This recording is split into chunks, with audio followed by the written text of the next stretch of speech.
Ela já está de joelhos quando os portões se abrem. Hipódromo de Constantinopla, verão, calor do meio-dia. O céu acima é vazio e implacável.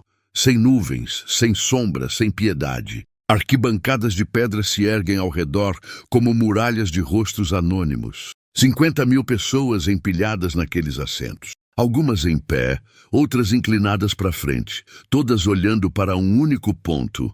Ela, Helena, 23 anos, nascida em uma família nobre dos azuis. Agora, ajoelhada e sozinha no centro da arena. Seus pulsos estão presos por ferro à frente do corpo, tornozelos acorrentados tão apertados que ela não consegue se levantar nem se virar. As correntes a forçam a uma única postura, baixa, exposta, em exibição. Ela sente a areia queimando através da pele dos joelhos e das palmas das mãos. Está ali há tempo suficiente para que a dor não pareça mais aguda, apenas distante, como se pertencesse a outra pessoa. O barulho ao redor nunca para.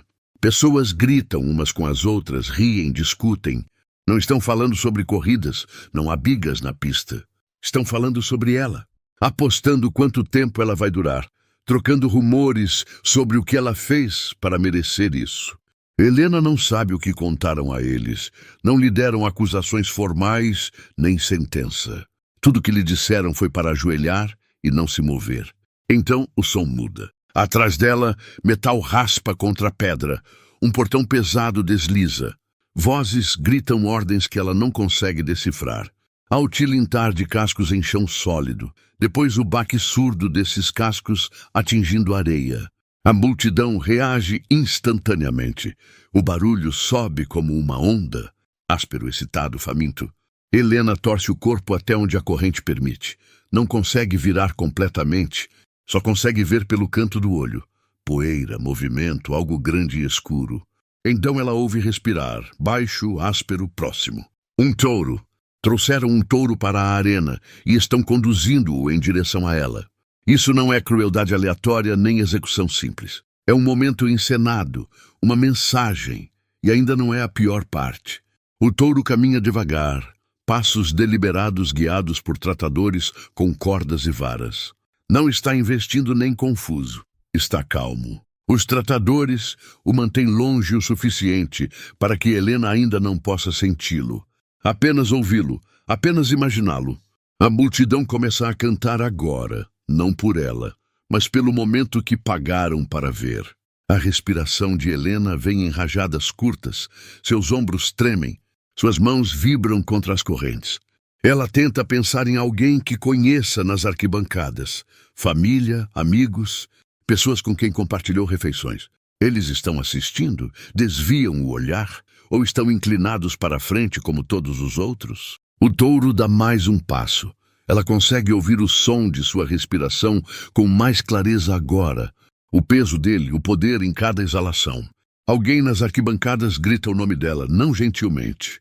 Helena baixa a cabeça. Ela ainda não sabe que esse momento não é sobre matar seu corpo.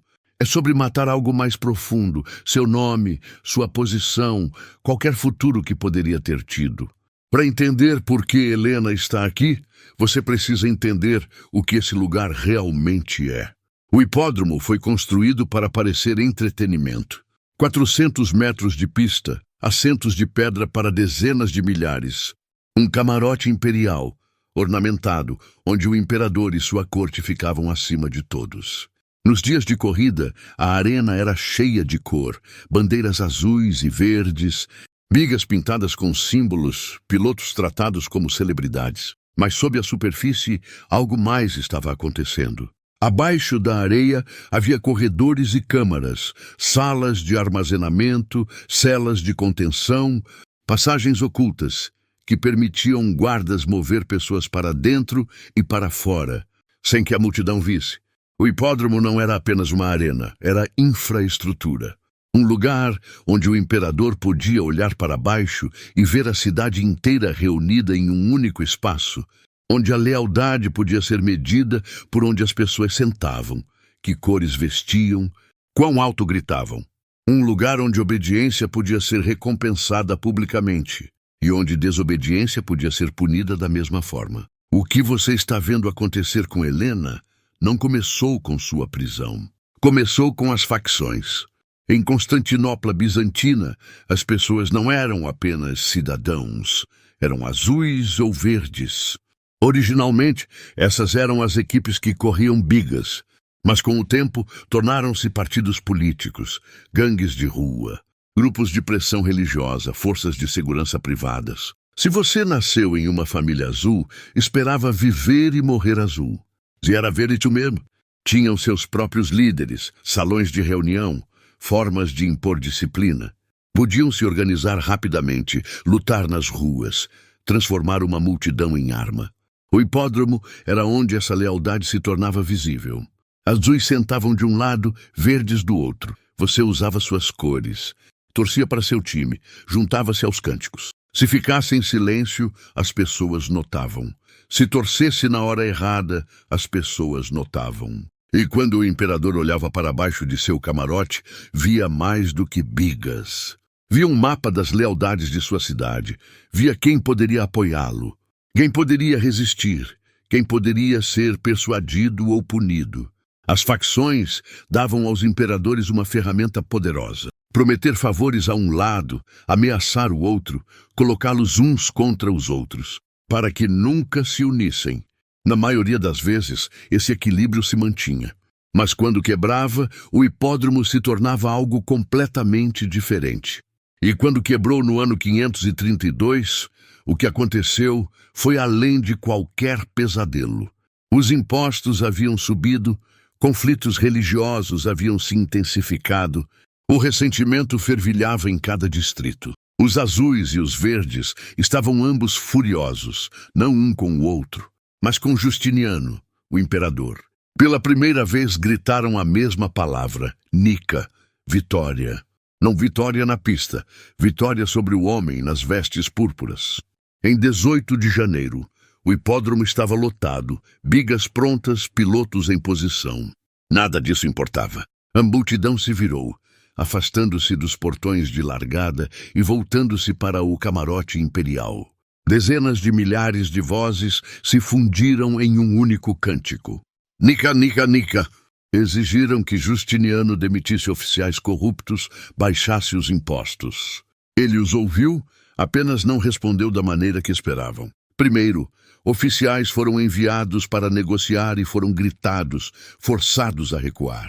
Então Justiniano tomou uma decisão. Ordenou que os portões fossem selados. Todas as saídas, todas as passagens que levavam para fora da arena, trancadas. As pessoas só perceberam lentamente. No começo, o cântico vacilou, depois parou. Confusão se espalhou. Alguns tentaram sair e encontraram o caminho bloqueado. O pânico se espalhou pelas arquibancadas. Eles estavam presos, não em uma corrida, mas em um container, com um imperador que havia decidido resolver seu problema da maneira mais direta possível. Justiniano convocou seu melhor general, Belisário, um homem que mais tarde seria famoso por campanhas contra inimigos estrangeiros. Naquele dia, o alvo de seu exército estava dentro da capital, dentro do hipódromo. Ele entrou através de uma passagem sob a arena com 3.000 soldados, infantaria pesada, escudos, espadas curtas, lanças, sem arqueiros, sem armas de longa distância. O que estava prestes a acontecer seria de perto.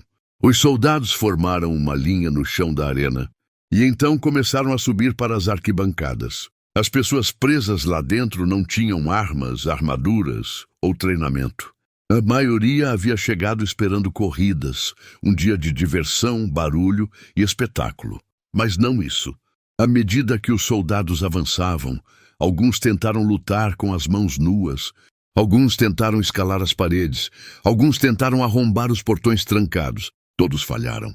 Fileira por fileira, seção por seção, os soldados se moviam com foco metódico. Não estavam lá para assustar ou ferir, estavam lá para matar.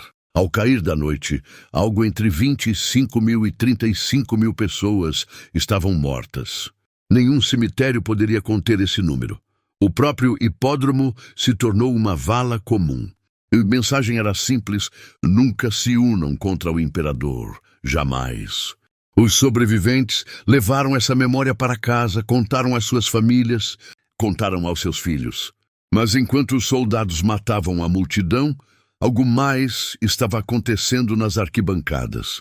Oficiais se moviam pelo caos com listas, procuravam pessoas específicas, líderes, porta-vozes, apoiadores ricos da oposição e as famílias conectadas a eles. Algumas dessas pessoas foram separadas, não mortas, não ainda. Foram mantidas para algo mais preciso, mais pessoal, mais visível. O massacre foi apenas uma parte do que o hipódromo foi construído para fazer. Depois da matança em massa, a arena ficou em silêncio por alguns dias, então reabriu. Corridas não estavam na agenda.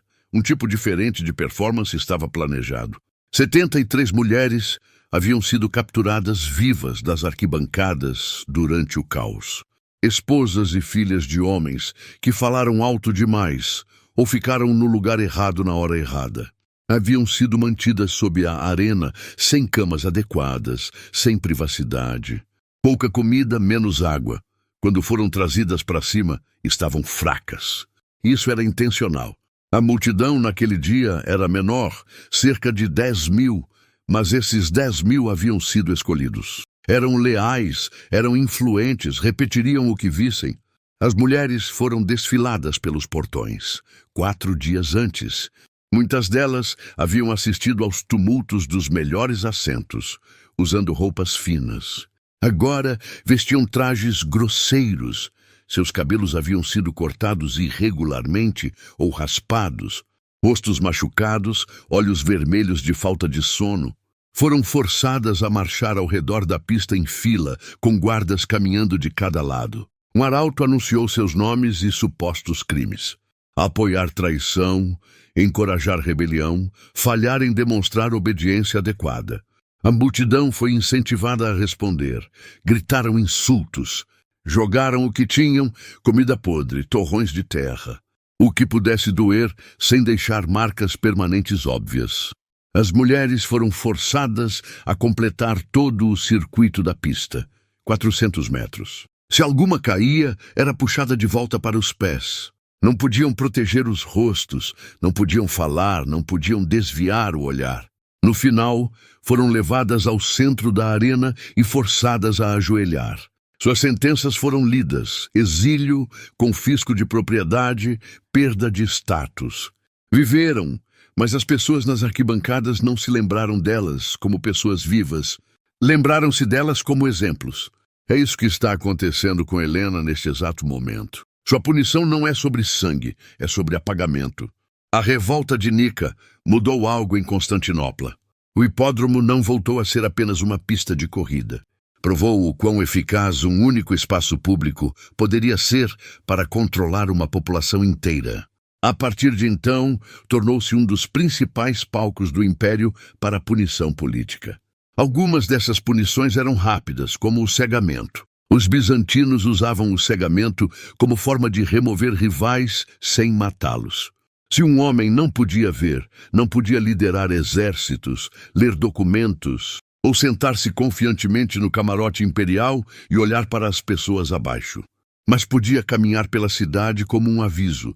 As pessoas o veriam e se lembrariam.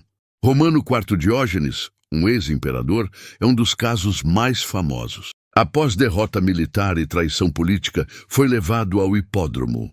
A multidão se reuniu para ver o que seria feito.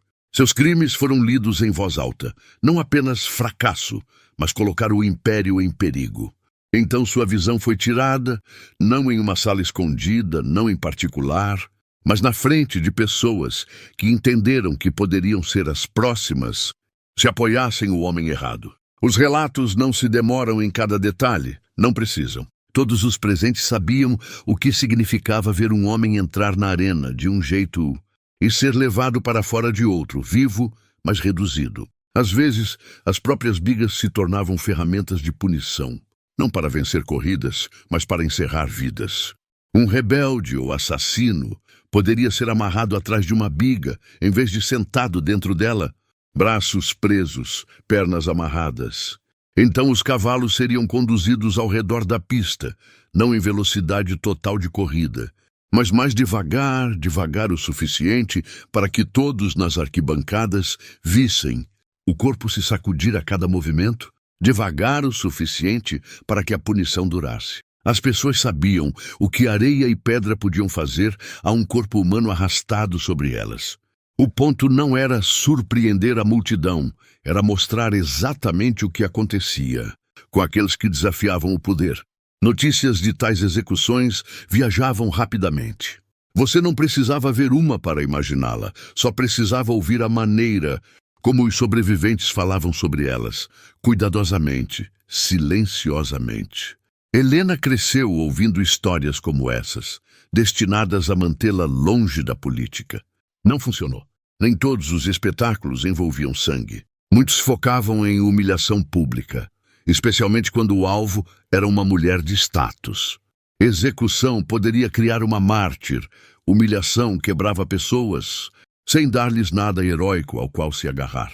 O ritual chamado Procissão da Vergonha seguia um padrão. Uma nobre poderia ser acusada de adultério, ou suspeita de bruxaria, ou simplesmente estar conectada à facção errada. Seria presa, mantida sob a arena e despojada de tudo que marcasse seu status. Seu penteado elaborado cortado, suas roupas finas substituídas por algo simples e grosseiro, suas joias removidas. Então seria trazida ao hipódromo, não durante uma tarde vazia, mas durante um dia em que as pessoas já estavam reunidas. Caminharia pelo circuito da pista enquanto seu nome e suposta ofensa eram gritados. A multidão era encorajada a zombar, a insultar, a rir, a apontar. No final, como as mulheres após a revolta de Nika, ajoelharia na areia. Sua sentença poderia ser exílio ou confinamento a um convento, raramente execução. O objetivo não era acabar com sua vida, era acabar com sua identidade. Daquele dia em diante, as pessoas se lembrariam dela não como uma nobre, mas como objeto de um espetáculo público. Seu nome se tornaria sinônimo de desgraça. Teodora, a poderosa imperatriz casada com Justiniano, entendia bem esse sistema.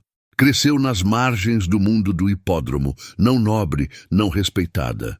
Quando ganhou poder, usou a arena contra mulheres que antes a haviam insultado. Foram trazidas, desfiladas, envergonhadas, apagadas, depois enviadas embora. Suas mortes sociais foram completas antes que suas mortes físicas chegassem. Toda essa história está suspensa no ar, enquanto Helena ajoelha na areia. Ela sabe o que esse lugar pode fazer. Viu pessoas serem levadas ao hipódromo e saírem diferentes, ou não saírem. Sabe que há celas sob seus pés, túneis, salas de armazenamento. Sabe que homens em roupas finas estão assistindo dos camarotes imperiais sombreados acima. O touro atrás dela não sabe nada disso, só conhece a pressão das cordas dos tratadores e o som de suas vozes. Resfolega, desloca seu peso, dá outro passo mais próximo. Helena consegue sentir a vibração pelo chão agora. Sua respiração acelera. Para ela, isso não é uma lição abstrata sobre poder, é terror direto e pessoal. Ela acredita que vai morrer, não depois, agora. Acredita que qualquer história sendo contada à multidão com seu corpo terminará em sua morte. Os guardas não fazem nada para corrigir essa crença. Esse é o coração desse espetáculo. Deixam sua mente percorrer todos os horrores possíveis, deixam a multidão projetar suas próprias ideias do que pode acontecer. Deixam o medo fazer a maior parte do trabalho. A cabeça do touro se abaixa levemente. A multidão se inclina para a frente. Este é o momento sobre o qual falarão depois. Ela gritou, ficou em silêncio, implorou. Essas perguntas importam mais para eles do que o que realmente acontece. Os tratadores mantêm o touro próximo o suficiente. Helena consegue sentir sua respiração nas costas. Ela grita. O som corta a arena por um momento. Depois é engolido pelo rugido da multidão. O touro não a toca, nunca tocará. Esse nunca foi o plano. Minutos passam, parecem horas. Os músculos de Helena tremem de tensão, ela tenta se preparar para o impacto que nunca vem. As correntes cavam mais fundo, seus joelhos ardem, sua garganta queima. Acima dela, nos assentos sombreados, homens observam cuidadosamente, não pelo touro, mas por ela. Procuram o momento exato em que sua postura muda, o momento em que suas costas se curvam de forma diferente, o momento em que sua cabeça cai de um jeito que diz claramente: algo dentro dela quebrou. Quando veem isso, dão um sinal. Os tratadores puxam o touro para longe. Ele resiste no começo. Depois se vira, guiado em direção ao portão. O som de seus cascos recua. O barulho da multidão muda novamente. Alguns riem, aliviados por não terem presenciado algo mais sujo. Alguns zombam, desapontados. Alguns ficam em silêncio, perturbados pelo fato de que nada visível aconteceu. E, no entanto, algo claramente aconteceu. Helena desaba para frente sobre as mãos. Ainda está viva, ainda em uma peça só. Mas não é a mesma pessoa que entrou na arena. Foi transformada em história, em aviso, em nome que as pessoas dirão quando quiserem explicar por que certas mulheres não se manifestam, por que certas famílias se afastam da política, por que certos amigos recusam convites para reuniões que parecem minimamente arriscadas. Helena é levada embora acorrentada, é exilada logo depois. Morre jovem. Sua causa oficial de morte não é registrada, não precisa ser. Até onde o Império está preocupado, a parte dela que importava morreu no hipódromo. As ruínas do hipódromo ainda existem na moderna Istambul. Turistas caminham pela antiga pista, sentam em bancos onde assentos de pedra antes se erguiam, tiram fotos de colunas e fontes. Poucos pensam sobre o que esse lugar foi construído para fazer. Vem como um sítio histórico, um remanescente impressionante de um império desaparecido. Não vem como uma máquina, mas era isso que era, uma máquina para transformar poder em espetáculo, para transformar cidadãos em audiência, para transformar dissidência em histórias de advertência que todos repetiriam. Os bizantinos se viam como civilizados, guardiões educados da lei e da fé. Preservaram tradições legais romanas, copiaram textos antigos, construíram igrejas que ainda existem hoje, e fizeram isso. Usaram uma arena pública para matar dezenas de milhares em um único dia, para cegar rivais, para arrastar corpos atrás de bigas, para despojar mulheres de identidade na frente de multidões, para quebrar pessoas como Helena sem precisar colocar mais uma mão sobre elas. Essa contradição importa. Mostra que civilização não apaga a crueldade, refina-a, torna-a eficiente, cuidadosa e estratégica. O hipódromo se foi como arena funcional, mas o padrão que representava não desapareceu. Estados modernos ainda usam exemplos públicos, ainda humilham oponentes, ainda encenam eventos que ensinam as pessoas. O que acontece quando você desafia o poder? Às vezes a arena é um tribunal transmitido pela televisão. Às vezes é uma coletiva de imprensa. Às vezes é uma tempestade de mídia social. As ferramentas mudam, a lógica não. Helena não tem um túmulo que as pessoas visitam. A maioria das vítimas desses espetáculos não tem. Seus nomes estão espalhados por crônicas, se aparecem. Mas o sistema que as destruiu ainda pode ser estudado, compreendido e reconhecido quando tenta aparecer novamente. O terror mais eficaz nem sempre visa o corpo, visa a identidade. Garante que quando uma pessoa sai de um espaço, não é mais quem era quando entrou. Foi isso que aconteceu no hipódromo. Foi isso que aconteceu com as mulheres desfiladas após a revolta de Nica, com rivais cegados em plataformas públicas, com rebeldes ridicularizados, com coroas falsas antes da execução, com Helena ajoelhada na areia, com um touro às suas costas. Todos se tornaram histórias, avisos. A questão não é se impérios tentarão usar esses métodos novamente. A questão é se vamos reconhecê-los quando o fizerem. E se ficaremos na multidão assistindo, ou se recusaremos a ser parte do espetáculo. Inscreva-se agora e ative o sininho para mais histórias que revelam o lado sombrio da história. Até a próxima.